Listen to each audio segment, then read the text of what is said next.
Hello and welcome to a new problem solving session. And of course, we will continue to solve problems on projectile motion, but right now we are going to solve a different problem called pursuit problem. Something if in case you want to pursue something. Basically इस किस्म के जो problems होते हैं they are typical for kinematics, क्योंकि इनके solution में जो ट्रिवियल मेथड्स जो होते हैं वो यूज नहीं होते।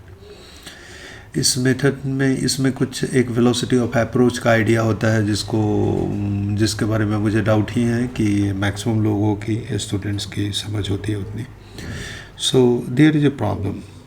इस प्रॉब्लम का स्टेटमेंट ये कहता है कि we got two turtles, one is turtle A, you can see it here, and another is turtle B sitting at the origin. और टर्टल ए के बारे में इंफॉर्मेशन ये है कि it moves at a constant speed v making an angle alpha with the x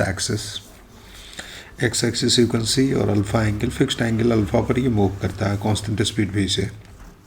and it decided to catch up with turtle A. Turtle B located at the origin, sorry एक line बीच में मैंने छोड़ दिया। Turtle B located at the origin decided to catch up with turtle A when turtle A crossed the y-axis at a distance L from it, you can see in the picture, and began to move with a constant speed u, and u is greater than b. Of course catch करना है तो उससे ज़्यादा speed से travel करना पड़ेगा। How long will it take to catch up with turtle A where n x and y axis are in horizontal plane? It's a good question, and we are going to solve it. And here you can see a picture. इस picture में है क्या, I am going to explain you. इसमें क्या है ना कि किसी आर्बिट्ररी मोमेंट ऑफ टाइम पर जब मोशन शुरू हो गया है तो उस टाइम पर टर्टल बी की जो वेलोसिटी है it is directed at an angle phi to the x axis, you can see here, इस तरीके से। और ये फाई कांस्टेंट नहीं है, और टर्टल ए कहीं पर है जो उस लाइन पर मूव करता हुआ थोड़ा आगे बढ़ गया, वो भी थोड़ा आगे बढ़ गया। तो हमें यहाँ पर इस मोमेंट ऑफ टाइम में एक चीज़ डिफाइन करनी है, that is called the velocity of approach. यही कॉन्सेप्ट है, इसमें मेन कॉन्सेप्ट ये है, और बाकी का एक तरीका है कैसे आगे बढ़ता है। तो सवाल ये उठता है कि वेलोसिटी ऑफ अप्रोच कैसे डिफाइन करेंगे। तो इसके लिए पहली चीज़ तो ये है कि आप डिटरमाइन कर लो कि हु इज अप्रोचिंग हु, कौन किसको अप्रोच कर रहा है। उसके बाद अगले स्टेप में काम करो, you need to place the origin of the coordinate system at the object which is being approached. मतलब जो अप्रोच किया जा रहा है वहाँ पर अपने कोऑर्डिनेट सिस्टम का ओरिजिन पुट कर दो, मतलब मन यहाँ पर एक ओरिजिन रख दो। ये अगर ओ है तो इसका नाम ओ बार मान लो, वहाँ पर ओ बार जो है ना वहाँ पर रखना है। और तब दोनों को मिलाने वाला लाइन देख लो उस मोमेंट पर जो कि दिख रहा है, this is the line here, ये लाइन दिख रहा है मिला दोनों को मिलाने वाला। और उस लाइन के लॉन्ग वेलोसिटी कंपोनेंट्स का डिफरेंस आपको लिखना है। और डिफरेंस लिखने का मतलब ये है कि कौन पहले रहेगा कौन बाद में रहेगा। तो जो अप्रोच कर रहा है उसकी जिसकी वेलोसिटी ज़्यादा है उसको पहले लिखो, और उसमें से सब्ट्रैक्ट कर दो उसकी वेलोसिटी जिसको अप्रोच किया जा रहा है। यानी कि you need to write the component of relative velocity with respect to the one which is being approached.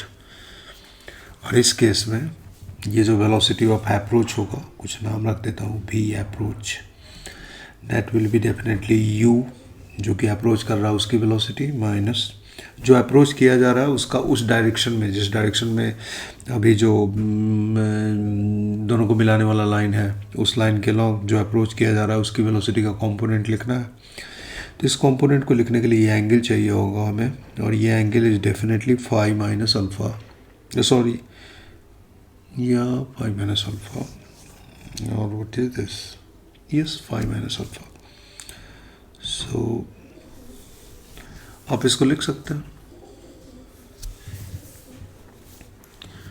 और लिखने के बाद जो है ना वो प्रॉब्लम को सॉल्व कर सकते हैं आप। यस, और ये हो जाएगा तब उस मोमेंट पर कंपोनेंट हो जाएगा v cos phi minus alpha, that is like this. ये वेलोसिटी ऑफ अप्रोच आपने लिख लिया। अब इस वेलोसिटी ऑफ अप्रोच को लिखने के बाद एक काम तुरंत लिखने के जस्ट बात कर लेनी है कि अगर वेलोसिटी को हम लोग इंटीग्रेट करते हैं तो डिस्टेंस मिलता है हमें। तो हमें पता है कि ये वेलोसिटी ऑफ अप्रोच लिख दिया है, अब इसको इंटीग्रेट करना है। तो इंटीग्रेट करने के बाद हमें क्या मिलेगा, वही डिस्टेंस मिलेगा। तो इंटीग्रेट करते हैं। इंटीग्रेशन के लिए क्या लिखेंगे, तो इंटीग्रेशन के लिए हम लोग जो लिखेंगे equation, the equation is going to be u minus v cos phi minus alpha, और अल्फ़ा माइनस फाई कॉस के अंदर है, कोई प्रॉब्लम नहीं है। इंटीग्रेट कर देंगे विथ रिस्पेक्ट टू t, और उसके बाद कितनी देर के लिए इंटीग्रेट करना चाहते हो, तो मैं चाहता हूँ कि आप इंटीग्रेट कर दो उस मोमेंट के लिए जहाँ से शुरू हुआ है और उसके बाद जब मीटिंग हो जाएगी। तो उसके लिए हमें चाहिए वो टाइम जिस टाइम पर ये दोनों मीट कर जाएंगे। तो वो टाइम मान लिया कि टाउ है और शुरू हुआ है t cos 0 पर से, तो 0 से टाउ तक इंटीग्रेट कर देंगे and this value will be l simply. क्योंकि ये आपको एक काम कर लेना है और इसको भी पहले वाले को इक्वेशन 1 मान लिया तो इसको इक्वेशन 2 मानना है, ये कर देना है, ये हमेशा कर देना है। उसके बाद 2 काम और कर देना है। वो 2 काम क्या कर देने हैं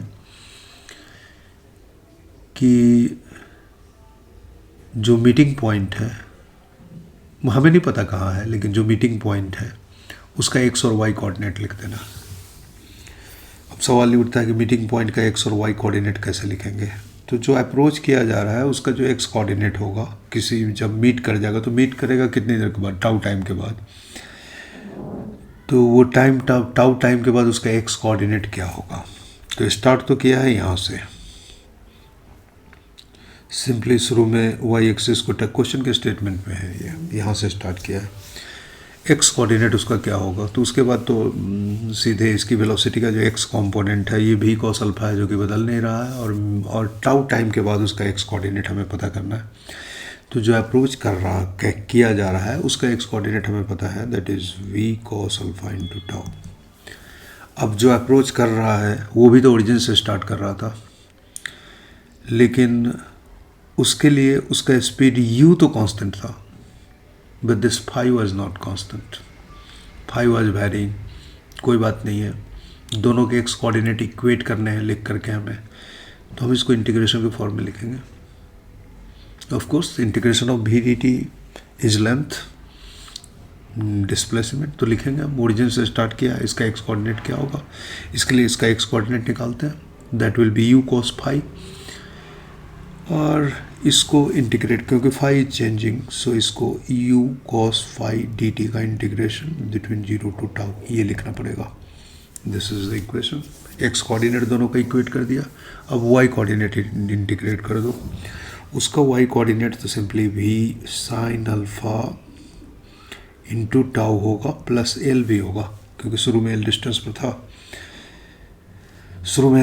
था, और उसके बाद v sine alpha into tau, इसकी वेलोसिटी का y कंपोनेंट टाउ टाइम के बाद मीट करता है l डिस्टेंस से स्टार्ट करके, तो उसका y कोऑर्डिनेट ये होगा। दूसरे वाले को सिंपली होगा u sine phi dt integration from 0 to 2, this is equation number 4। और इसके बाद आपको जो सॉल्व करना है वो करो। आपके पास ये जो इक्वेशंस हैं 2, 3 एंड 4, पहला काम आपको आना चाहिए वेलोसिटी ऑफ अप्रोच लिखना। दूसरा काम यही है जो इक्वेशन नंबर 2 में किया हुआ, उस वेलोसिटी ऑफ अप्रोच को इंटीग्रेट करके जितना डिस्टेंस अप्रोच में है ना वो लिख देना है। इसको बोलते हैं पोलर इक्वेशन, लिख दिया। और उसके बाद x और y कोऑर्डिनेट्स 2 परपेंडिकुलर एक्सिस के लॉन्ग, मतलब एक इक्वेशन पोलर के लॉन्ग लिखना है पोलर कोऑर्डिनेट सिस्टम में, वो वेलोसिटी ऑफ अप्रोच वाला। 2 इक्वेशंस लिखने हैं x और y कोऑर्डिनेट को इंटीग्रेट करके। ये x और y कोऑर्डिनेट को जब इंटीग्रेट करते हैं तो एक रिलेशन तो हमें सिंपली मिल जाएगा, क्योंकि स्पीड कांस्टेंट है। तो हमने सिंपली इस distance travelled equals speed into time से एक का एक्स कोऑर्डिनेट मिल जाएगा, दूसरे का इंटीग्रेट करना पड़ेगा। और वही मज़ा है, क्योंकि जब आप इंटीग्रेट करेंगे तो यहाँ से दो चीज़ें जो वैरी कर रही हैं उनका इंटीग्रेशन मिल जाएगा। कॉस फाई डी टी का इंटीग्रेशन मिल जाएगा, यू बाहर आ जाएगा। यहाँ से साइन फाई डी टी का इंटीग्रेशन मिल जाएगा, यू बाहर आ जाएगा। और फिर जहाँ ज़रूरत पड़े मिक्सअप करके, जैसे इन दोनों का वैल्यू मिक्सअप करने की ज़रूरत तब पड़ेगी इस इक्वेशन में, जब इस प्रॉब्लम को आप सॉल्व करने जाएंगे। तो ये वाला जो इक्वेशन है, इस इक्वेशन में कॉस ए माइनस बी का फॉर्मूला लिखोगे, आप इंटीग्रेट करोगे तो अल्फ़ा तो कांस्टेंट है, उस हर जगह बाहर आ जाएगा। कॉस फाई साइन फाई का इंटीग्रेशन चाहिए, ये दोनों यहाँ से मिलेगा। वैल्यूज रख दो, जो पता करना है आप पता करते रहो। And this is the way we solve this problems. Thank you very much for watching.